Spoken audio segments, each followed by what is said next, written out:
Good morning, students. How are you, beta? I hope you all are safe at home, fine at home.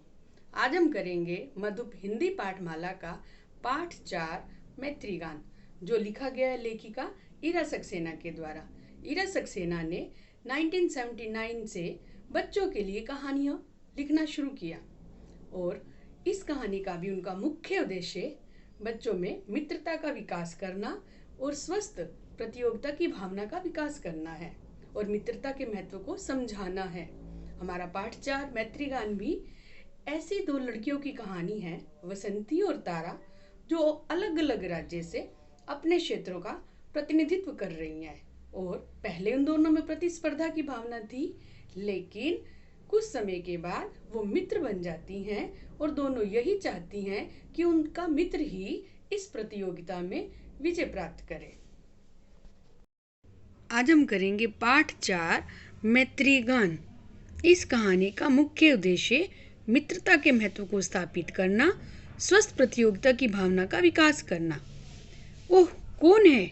जैसे ही तारा किसी से टकराई वह चिल्ला उठी, कुछ संभलने लगी। देखा तो दो बड़ी बड़ी आंखें उसी को घूर रही हैं। कौन हो तुम? उसने फिर पूछा। वासंती, मधुर स्वर में उत्तर मिला। ओह, माफ करना, मैं तो अपना तंबू ढूंढ रही थी। तारा ने बात स्पष्ट की। इतने में बिजली आ गई और रोशनी में उसने वासंती को देखा। सामने हरे और पीले रंग के कपड़े पहने दुबली पतली लड़की खड़ी थी। सांवला सलोना रंग, तीखे नैन नक्श, हरी आकर्षक आंखें, दोनों एक दूसरे को देखकर मुस्कुरा रही थी। अरे, मैं तो अपना तंबू ढूंढ रही थी, तारा ने दोहराया। वसंती ने कहा। तारा ने दोहराया। वसंती के कुछ समझ में तो नहीं आया। बस अचकचाकर मीन्स अचानक से, कुछ रुक कर शीघ्रता से बोली, येन पेर वासंती, मेरा नाम वासंती है। तारा ने मंद मुस्कान के साथ सिर हिला दिया। वसंती के सिवा उसको कुछ समझ नहीं आया था। फिर दोनों खिलखिलाकर हंस पड़ी और अपने अपने रास्ते चल दी।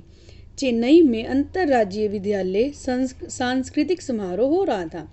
दोनों उसी में भाग लेने आई थी। तारा उत्तर प्रदेश के छोटे से नगर बुलंदशहर में रहती थी और वह सुगम संगीत की प्रतियोगिता में अपने प्रदेश का प्रतिनिधित्व कर रही थी। मीन्स नुमाइंदगी कर रही थी, रिप्रेजेंट्स कर रही थी।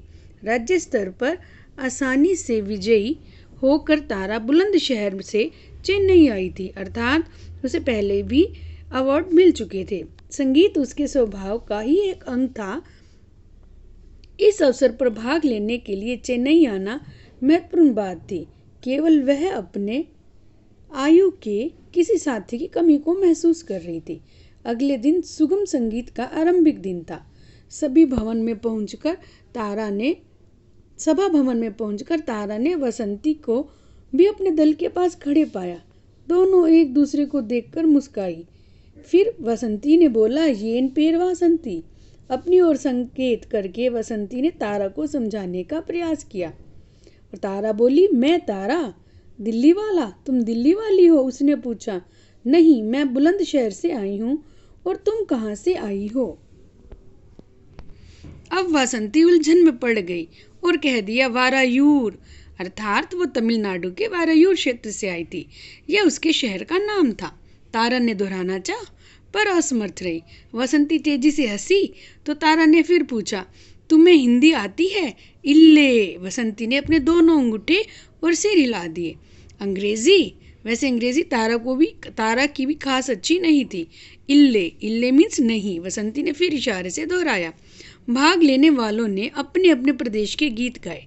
तारा के मधुर कंठ से कजरी सुन करके हाल में तालियां गूंज उठी। कुछ देर बाद वसंती के कुंभी पातू तमिलनाडु का एक लोकगीत से भी दर्शकों का उतना ही आनंद विभोर कर दिया। तालियों की गड़गड़ाहट से एक बार फिर हॉल गूंज उठा।